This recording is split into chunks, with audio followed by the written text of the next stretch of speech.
India आजकल, सच खबर हर पल। हेलो दोस्तों, नमस्कार। मैं हूं आईपीएस यादव। आप देख रहे हैं इंडिया आजकल, सच खबर हर पल।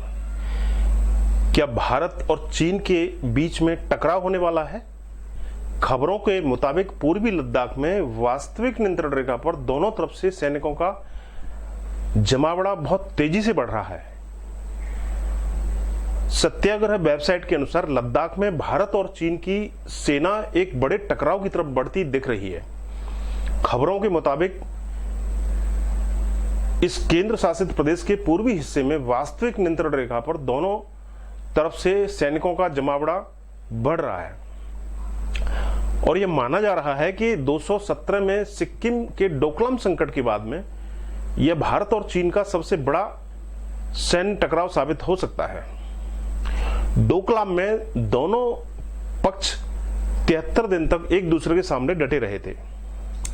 सूत्रों के मुताबिक बीते कुछ समय के दौरान भारत ने पैंगोंग झील और गलवान घाटी में सैन्य मौजूदगी लगातार बढ़ाई है।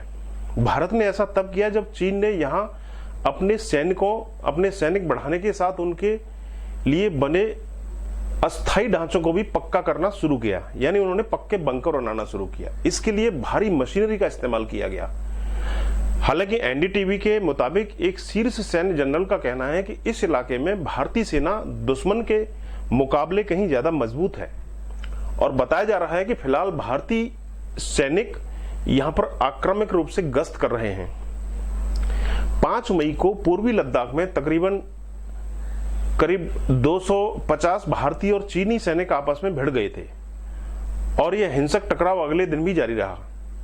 इसके बाद दोनों पक्षों की एक उच्च स्तरीय बैठक हुई और किसी तरह हालत शांत हुए। इसके बाद 9 मई को सिक्किम से खबर आई कि चीन के सैनिक भारतीय सैनिकों की गश्त के दौरान बाधा पहुंचा रहे हैं। उधर चीन का कहना था कि भारतीय सैनिकों से उसके इलाके में घुसपैठ की और भारत ने इस आरोप को खारिज कर दिया था। बताया जा रहा है कि तब से हालत बिगड़े ही हैं और अब पूरी तरह से युद्ध की तरफ बढ़ रहे हैं, क्योंकि चीनी राष्ट्रपति ने अपने सैनिकों को तैयार रहने के लिए कहा है। इस बीच में प्रधानमंत्री नरेंद्र मोदी ने राष्ट्रीय सुरक्षा सलाहकार एनएस डोभाल से मुलाकात की है। लद्दाख में भारत चीन तनाव के बीच में प्रधानमंत्री नरेंद्र मोदी ने राष्ट्रीय सुरक्षा सलाहकार Ajit Doval, chief of defence staff general Bipin Rawat और तीनों सेना प्रमुखों से मुलाकात की है। सूत्रों के मुताबिक इस उच्चस्तरीय बैठक में प्रधानमंत्री नरेंद्र मोदी ने चीन के साथ में चल रहे गतिरोध पर चर्चा की। इससे पहले प्रधानमंत्री ने विदेश सचिव हर्षवर्धन श्रृंगला के साथ भी एक अलग से बैठक की थी और सोमवार को ही रक्षा मंत्री राजनाथ सिंह ने भी तीनों सेना प्रमुखों से मुलाकात की थी। सत्याग्रह वेबसाइट के अनुसार इन बैठकों का दौर ऐसे समय में चल रहा है जब सिक्किम और लद्दाख में वास्तविक नियंत्रण रेखा यानी LAC के पास में कई इलाकों में चीन और भारत के सैनिकों के बीच में झड़प की खबरें आ रही हैं और सैन्य सूत्रों का कहना है कि पिछले कुछ समय से सीमा के पास में भारत ने पैंगोंग त्सो और गलवान घाटी में अपनी स्थिति मजबूत कर ली है।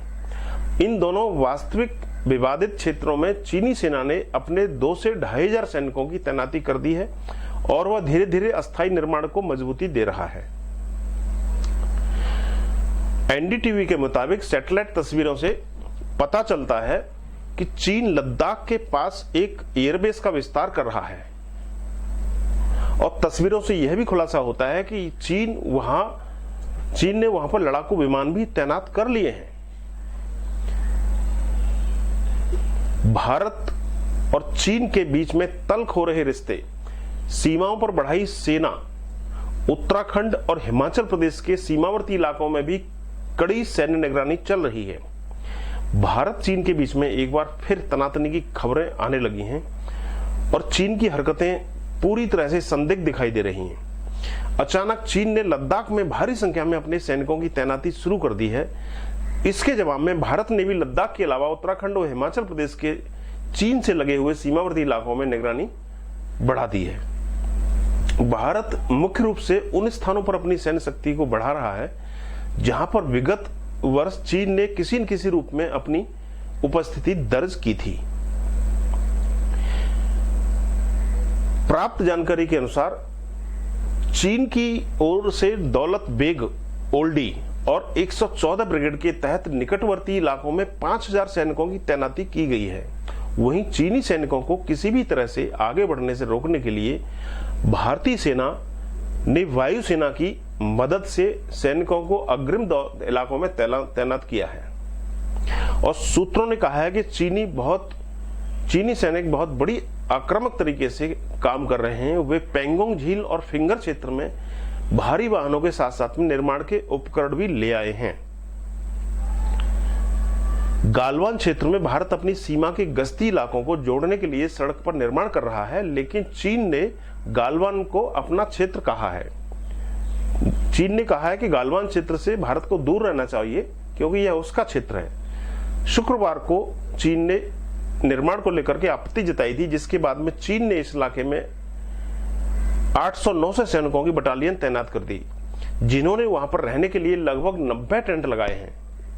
जवाब में उतरे भारत ने भी लद्दाख में गश्त और निगरानी बढ़ा दी है। साथ ही हिमाचल प्रदेश और उत्तराखंड में उन सीमावर्ती क्षेत्रों में भी निगरानी बढ़ाई गई है जहां पर पिछले कुछ वर्षों से चीन ने अपनी उपस्थिति और अधिक आक्रामक उपस्थिति और अतिक्रमण बढ़ाया था। सिक्किम सेक्टर में भी तैनाती कर दी गई है और चीनी सेना द्वारा किसी भी संभावित घुसपैठ को रोकने के लिए सैनिकों को हाई अलर्ट पर रखा गया है।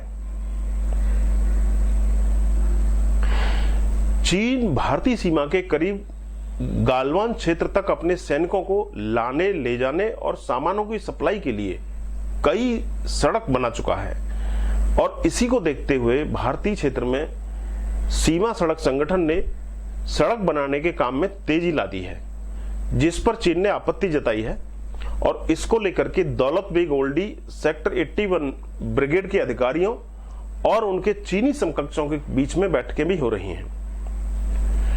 कुछ ही दिन पहले भारत और चीन के बीच में पूर्वी लद्दाख और सिक्किम के नाकुला सेक्टर में भी झड़प हो चुकी है और देखना यह है कि आने वाले दिनों में चीन कौन सी हरकत करने जा रहा है, जिसको मुंहतोड़ जवाब देने के लिए भारतीय सेना तैयार बताई जा रही है। चीन से सीमा पर तनातनी की सही तस्वीर देश को बताए राहुल गांधी। कांग्रेस के पूर्व अध्यक्ष राहुल गांधी ने भारत और चीन के बीच में लद्दाख सीमा पर जारी तनातनी की सही तस्वीर से देश को रूबरू कराने की मांग की है। राहुल ने कहा है कि चाहे चीन के साथ में सीमा पर तनाव हो या नेपाल से विवाद का मसला हो, इन दोनों मुद्दों पर सरकार को पारदर्शी रुख अपनाना चाहिए, जो कि वह नहीं अपना रही है। राहुल गांधी ने अपनी वीडियो कॉन्फ्रेंसिंग में के दौरान नेपाल के भारतीय भूभाग पर किए गए दावे को और लद्दाख सीमा पर भारतीय क्षेत्र में चीनी सैनिकों की बड़ी संख्या में घुस आने से बड़े तनाव से निपटने की सरकार की रणनीति से जुड़े सवाल का जवाब देते हुए कहा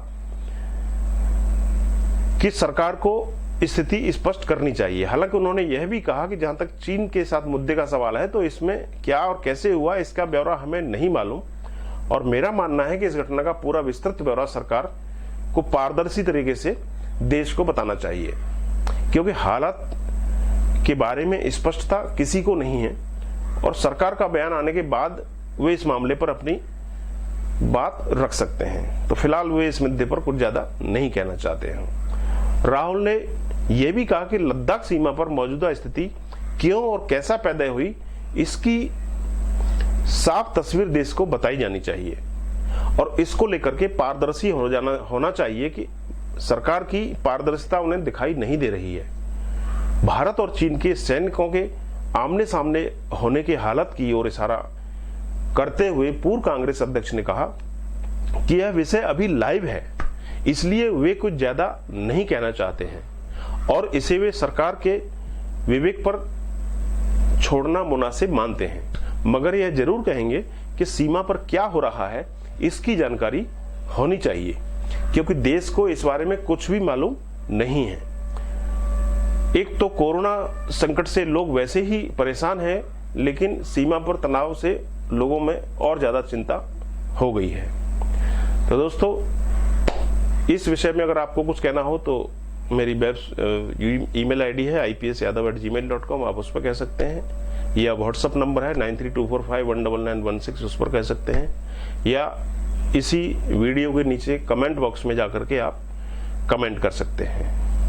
तो फिलहाल इस वीडियो में इतना ही, मिलते हैं ऐसे ही किसी अन्य वीडियो में जल्दी ही आपके साथ। तब तक आप देखते रहिए इंडिया आजकल, सच खबर हर पल। नमस्कार। इंडिया आजकल, सच खबर हर पल।